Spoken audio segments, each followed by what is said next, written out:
शमीशान निर्वाणरूपं विवं व्यापकं ब्रह्मवेदस्वरूपम्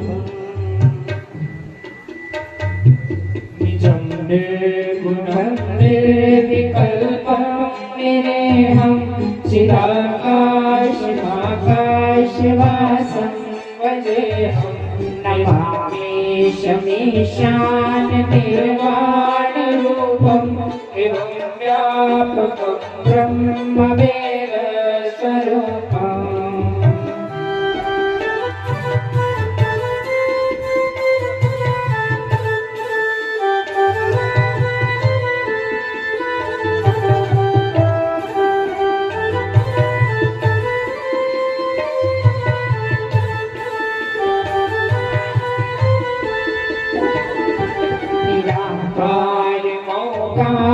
मूलं तुरीयं गिराज्ञानबोधितमीशं गिरीशं करालं महाकालकालं कृपालं गुणागार संसारपारं नतोऽहं नमामि शमीशान निर्वाणरूपं विभुं व्यापकं ब्रह्मवेदस्वरूपम्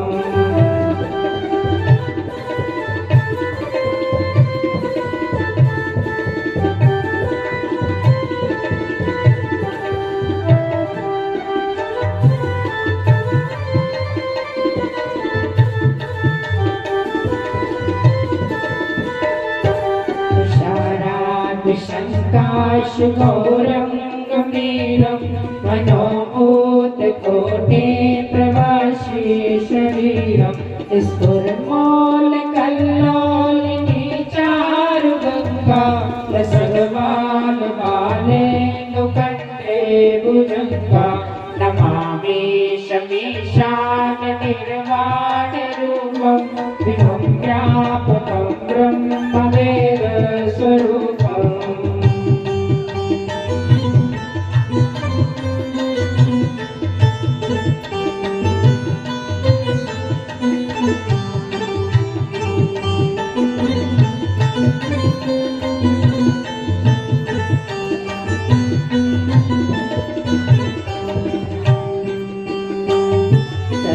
कुण्डलं सुनेत्रं विशालं प्रसन्नाननमनीलकण्ठं दयालं मृगाधीशचर्माम्बरं कुण्डमालं प्रियं शङ्करं सर्वनाथं भजामि प्रचण्डं प्रकृष्टं प्रगल्भं परेशम् अखण्डम् अजं भानुकोटिप्रकाशम् शूलनिर्मूलनं शूलपाणिं भजेऽहं भवानीपतिं भावगम्यं नमामि शमीशान निर्वाणरूपं विभुं व्यापकं ब्रह्मवेदस्वरूपम्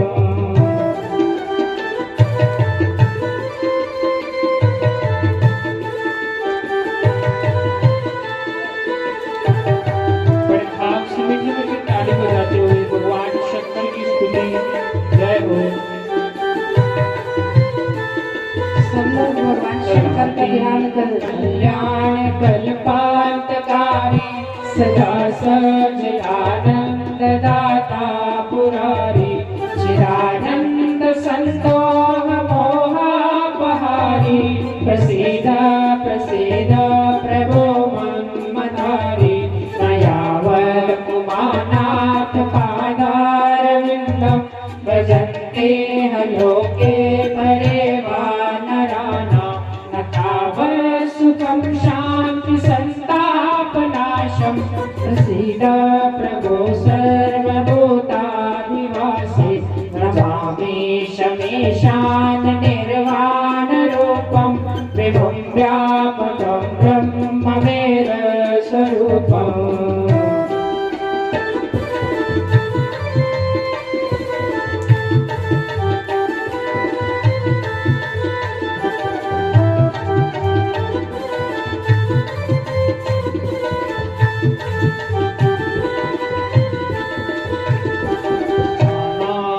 योगं जपं नैव पूजा ततोऽहं सदा सर्वदा शम्भुतोऽप्यं जराजन्मदुःखो गतापत्यमानं प्रभो पाहि यापं नमामीश शम्भो नमामीश मेशान निर्वाणरूपं विभुं व्यापकं ब्रह्मवेदस्वरूपं नमामीश मेशान निर्वाणरूपं विभुं व्यापकं ब्रह्मवेदस्वरूपं विभुं व्यापकं ब्रह्मवेदस्वरूपम् रुद्राष्टकं इदं प्रोक्तं विप्रेण हर्षोदये ये पठन्ति नरा भक्त्या तेषां शम्भो प्रसीदते।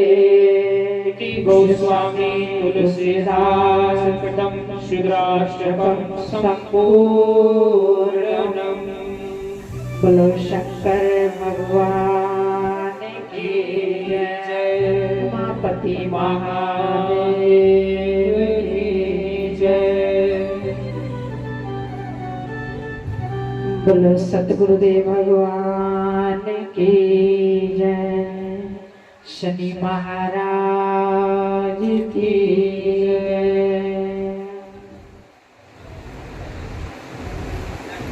तो आज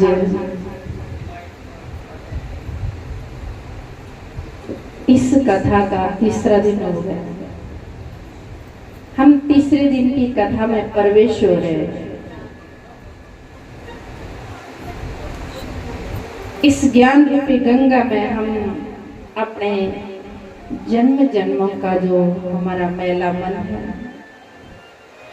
इस ज्ञान रूपी गंगा में हम अपने मैले मन को धो रहे हैं।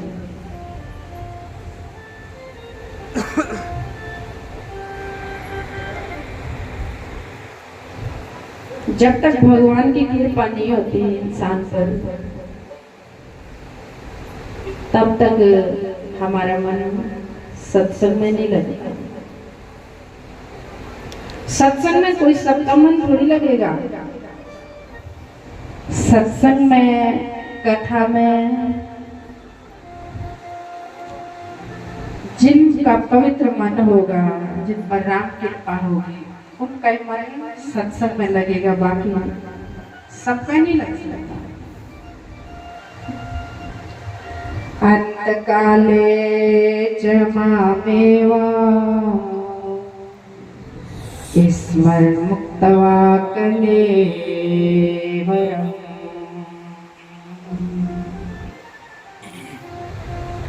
अंतकाल ये नहीं समझती जिस टाइम कोई बीमार होते कि लोग कहते कि अब शायद इनका समय पूरा हो रहा है। जिस टाइम मृत्यु होती है उस टाइम के लिए नहीं कहना कि अंतकाल। अंतकाल हर समय है। कोई पता नहीं किस टाइम में काल ने हमारा गला दबा देना। काल हमारे जैसे खोपड़ी है ना, पीछे दिखती नहीं है, ऐसे काल हमारी खोपड़ी के पीछे बैठा। लेकिन अंतकाल में भगवान कहते जो मेरा सुमरण करता है वो मुझे ही प्राप्त होता है। तो अंतकाल उस टाइम के लिए नहीं समझते जिस टाइम किसी की मृत्यु होती है। अंतकाल हर समय है। इसलिए संत कहते दो बातन को भूल मत, एक मौत दूजा भगवान। दो बातों को हर समय याद रखना। संत हर समय याद रखते दो बातों को। सुबह पूज्य महाराज जी कह रहे हैं कि बहुत गलानी होती है मुझे अपने आप पर कि कुछ नहीं किया। मैंने कहा महाराज जी आप ही ऐसा कहते तो हम लोगों का क्या हो जो करते ही कुछ नहीं। रात को हम सो जाते तो महाराज जी उठ के रात को भजन करते। कल कह रहे थे ना कि संत रात को सोते नहीं है। भोगी रात को सोते हैं, योगी रात को सोते नहीं, क्योंकि संत हर समय मौत को सामने देखते हुए ईश्वर का भजन करते हैं। दो बातों को हर समय संत याद रखते हैं और हमको भी कहते हैं कि सजना दो बातों को कभी नहीं बोलना। मौत भी आनी आनी है और परमात्मा भी सत्य है। इसलिए उठ उठ के संत ईश्वर का भजन करते हैं। रविदास रात न सोइए, दिवस न लीजिए स्वाद, निश दिन हरि को सुमरिए, छोड़ सकल प्रतिवाद।